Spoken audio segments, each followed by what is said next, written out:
his time, in his time, he makes all things beautiful in his time. Dzina la Tati ndi la Mwana ndi la Mzimu Woyera. Amen. Ndikulandireni abale ndi alongo pano pa Tiyankhuleni Ambuye. Lero ndi lachiwiri pa 18 January chaka cha 2022. Pali uthenga ofunikira kwa ife tonse. Dzadzani supa yanu ndi mafuta, tithirenso supa yathu ndi mafuta. Mawu oyamba akuchokera m'buku loyamba la Samuel mutu wa 16 ndi 1 kulekeza 13, ndipo uthenga wabwino ndi monga adalembera Marko oyera mutu wa 2 ndi 23 kulekeza 28. Tiyeni abale ndi alongo tisinkhesinkhe mawu alimodzi pamene Ambuye akuti fill your horn with oil. Mawu oyamba. Mawu a m'buku loyamba la Samueli. 1 Samuel 16 ndi 1 kulekeza 13. Pa nthawiyo Chauta adawuza Samueli kuti, kodi udzakhalabe ukumlirabe Saulo mpaka liti? Poti ndankana kuti asakhalenso mfumu yolamulira Aisraeli.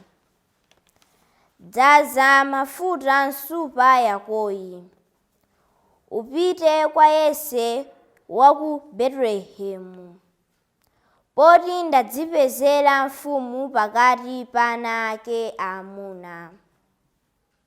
Samueli adafunsa Chauta kuti, kodi ndingathe bwanji kupitako? Saulo akamva zimenezi adzandipha. Chauta adati, utenge ng'ombe yayikazi popita, ndipo ukanene kuti ndadzapereka nsembe kwa Chauta. Uyitane yense ku nsembeko. Tsono ine ndikakulangiza zoti ukachite. Ukandidzozere amene ndikakutchulire. Samueli adachitadi zimene Chauta adalamula. Nakafika ku Betelehemu. Atsogoleri a mu mzindamo adadzamchingamira ali njenjenje, ndipo adamufunsa kuti, kodi n'kwabwino? Samueli adayankha kuti, inde n'kwabwino. Ndadzapereka nsembe kwa Chauta. Mudzipatule ndipo mupite nane kokapereka nsembe. Pamenepo Samueli adapatula Yese ndi ana ake aamuna, ndipo adawayitana kuti akapereke nawo nsembe. Onsewo atafika, Samueli adayang'ana Eliabu namaganiza kuti, ndithudi amene Chauta adasankha ndi uyu ali pamaso pakeyu? Koma Chauta adawuza Samueli kuti, usayang'ane maonekedwe ake, ngakhale kutalika kwa msinkhu wake. Poti ndankana ameneyo. Chauta sapenya kutalika kwa msinkhu, monga mmene apenyera anthu amapenya zakunja. Koma Chauta amapenya zamumtima. Tsono Yese adayitana Abinadabu namtumiza kwa Samueli. Ndipo Samueli adati, ameneyunso Chauta sadansankhe. Pamenepo Yese adayitana Sama kuti apite kwa Samueli. Koma Samueli adati, ameneyunso Chauta sadansankhe. Choncho Yese adatumiza ana ake aamuna 7. kuti apite kwa Samueli. Koma Samueleyo adati, chauta sadawasankhe amenewa. Tsono adafunsa Yese kuti, kodi ana ako amuna ndi okhawa? Yeseyo adati, alipo wina wang'ono, mzime, amene watsala, koma iyeyo akuweta nkhosa. Apo Samueli adawuza Yese kuti, mtumireni munthu akamtenge, pakuti sitipereka nsembe mpaka iyeyo atabwera pano. Choncho adatuma munthu kukamtenga, ndipo adabwera naye. Anali wofiirira ndi wamaonekedwe okongola ochititsa kaso. Pamenepo chauta adati, ndi ameneyu, mdzoze. Samueli adatenga nsupa ya mafuta, nadzoza pamaso pa abale ake. Ndipo mzimu wa chauta udamulowa Davide mwamphamvu, kuyambira tsiku limenelo mpaka m'tsogolo mwake. Pambuyo pake Samueli adanyamuka napita ku Rama. Mawu a Ambuye.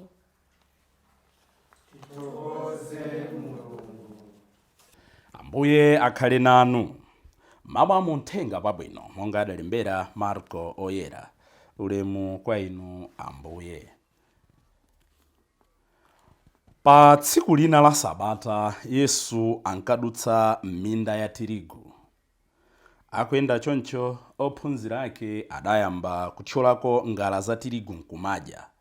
Apo Afarisi adafunsa Yesu kuti, bwanji ophunzira anuwa akuchita zimene sizololedwa tsiku la Sabata? Iye adati, bwanji mukuchita ngati simudawerenge zimene adachita Davide pamene iye ndi anzake adazingwa nayo njala. Suja adalowa m'nyumba ya Mulungu nthawi imene Abiatra anali mkulu wa ansembe onse nkukadya buledi operekedwa kwa Mulungu. Chonsecho bulediyo anali osaloledwa kuti wina aliyense nkumudya kupatula ansembe okha. Komanso adagawirako anzake amene anali naye. Tsono Yesu popitiriza mawu adauza Afarisiwo kuti Mulungu adayika tsiku la Sabata kuti likhale lothandiza anthu. Sadalenge anthu kuti akhale akapolo a tsiku la Sabata ayi. Choncho Mwana wa Munthu ali ndi ulamuliro onse pa zokhudza tsiku la Sabata. Uthenga wa Ambuye. Ulemu kwa inu Ambuye Yesu Khristu. Lero Ambuye chauta kudzera mwa Samueli akutiunza tonsefe titsirenso mafuta nsupa zathu. Moyo ututha utenga kuti ndi ulendo umene umasokera mafuta, ndipo mafuta ake ndi mawu a Mulungu, mafuta ake ndi Mzimu Woyera, mafuta ake ndi kukonzanso moyo wathu kuti Mulungu azititsanulira madalitso athu. Mulungu lero akunena kuti titsirenso mafuta mu nyale ya moyo wathu. Fill your horn with oil. Inde akumuuza kuti atsire mafuta ndi cholinga choti akadzodze Davide kukhala mfumu. Dzulo timanena zonena kuti Saulo wakanidwa chifukwa chosamvera chauta. Lero tikuona kusankhidwa kwa Davide kuti akhale mfumu. Monga tichitira nthawi zonse, pali maphunziro angapo amene tingayende nawonso tsiku la lero, amene angatithandize kuzamitsa moyo wathu wakuthupi komanso wakuzimu. Choyambirira chimene tikuona tsiku la lero ndichonena kuti Mulungu atankana Saulo kuti akhale mfumu. Tikuona kuti Samueli mneneri wa chauta akulira, akumva chisoni zimene zachitika. Remember dzulo tinamaliza ndi Aheberi 10:31 kuti kugwa m'manja kwa chauta ndi chinthu choopsa. Sono pamene chauta akunkana Saulo, Samueli akulira akudandauladi, akumva chisoni zachitika. Chauta munansankha munthu uyu mwankana lero akhala mtsogolo lotani. Ndi phunziro lathu lonena kuti pamene pachitika uchimo tizimva chisoni. Tilipo anthu ena pamene pachitika uchimo timachemerera. inde munthu wamkulu, inde mumatha, inde big, inu ndi madala ayi inetu sindimakhululuka, ine madziwaso ayi abale, inetu ine sindimanyengere kumadziyemerera pa tchimo ayi. Samueli akulira ataona kuti Saulo wakanidwa. Ifenso tikachita tchimo tizikhala ndi that conscious self pity, sorrow for the sins, kudzimvera chisoni kuti ndinapangira, kudzikuguda pachifuwa ndi kufuna kusintha. Unfortunately, amene akumva chisoni si Saulo yoye, akumva chisoni ndi Samueli. Kachiwiri Mulungu akumuwuza Samueli, ukuliriranji, ukudzimveranji chisoni, inetu sindisintha maganizo. Saulo ndankana, koma dzadza supa yako, pita ukadzodze Davide, pita ukadzodze munthu wina kuti akhale mfumu ku nyumba ya Yese. Mulungu akutipatsa uthenga, phunziro lathu lachiwiri limenelo, kunena kuti pamakhala nthawi yolira, pamakhala nthawi yodandaula, pamakhala nthawi yodzimvera chisoni, komanso pamakhala nthawi yonyamuka, yodzambatuka, ndi kuyamba acting, ndi kuyamba kupitiriza moyo. Muja ndinenera mobwereza, moyo uzipitirira. Walirira Samueli, Mulungu akumuwuza kuti no. Take your horn, fill with oil, and go and anoint my next king.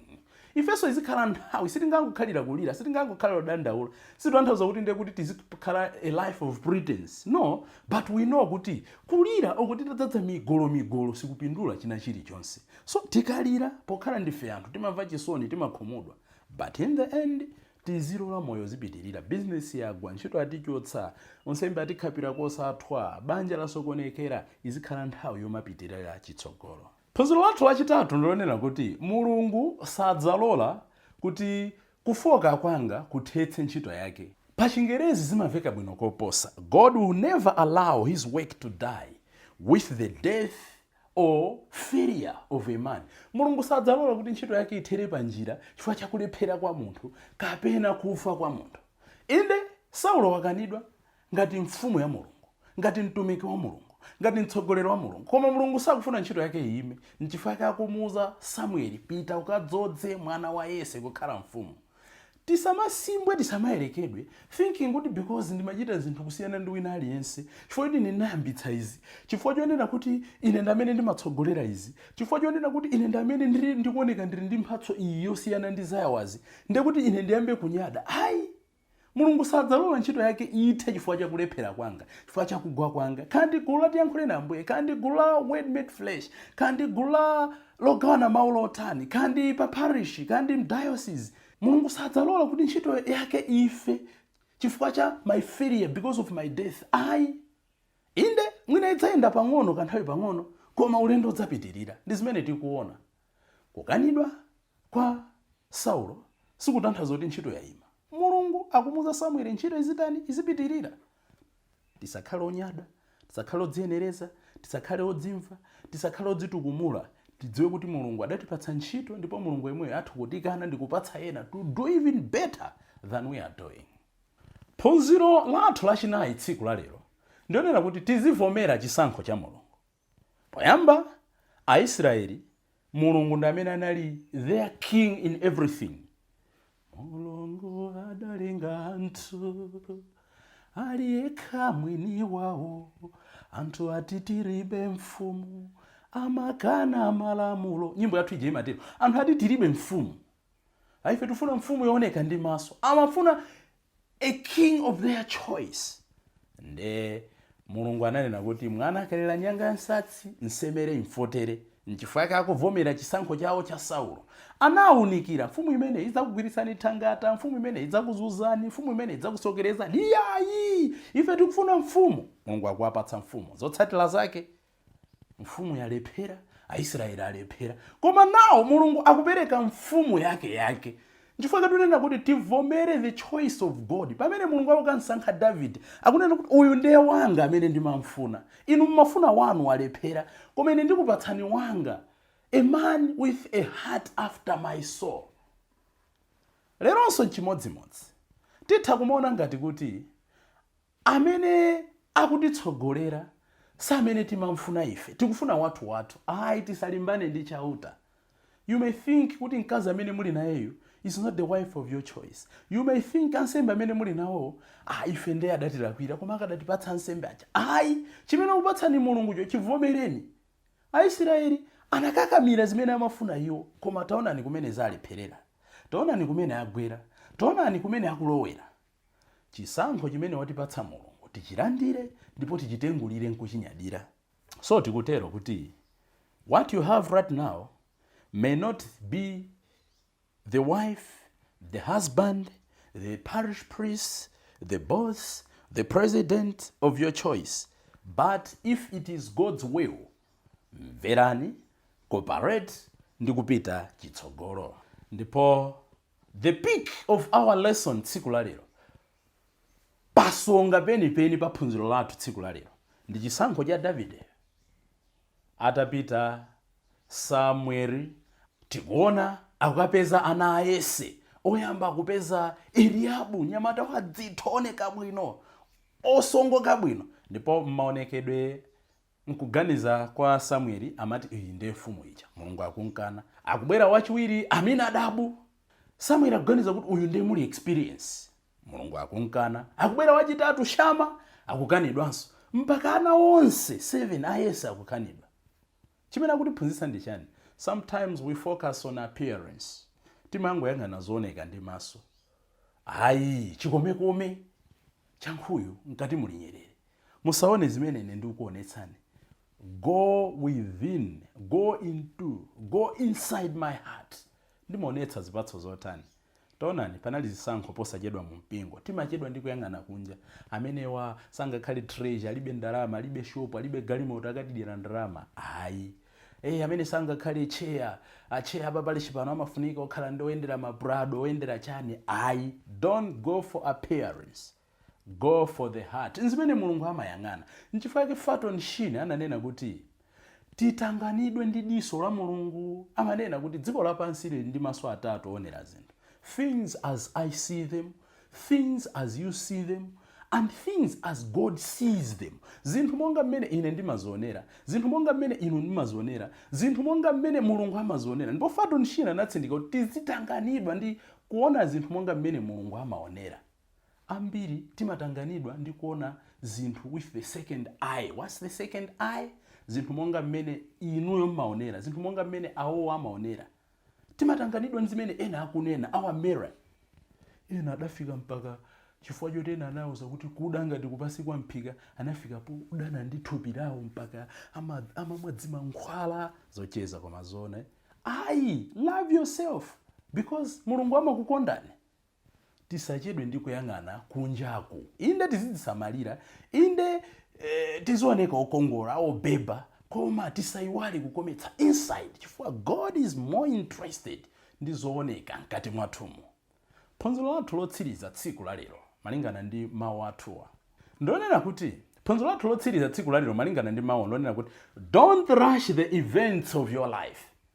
Atasankhidwa Davide kuti akhale mfumu, sananene kuti nditsi pano ndipite ku Paris ndikayamba kugwira ntchitoyo chifukwa Mulungu ndi amene wandidzoza.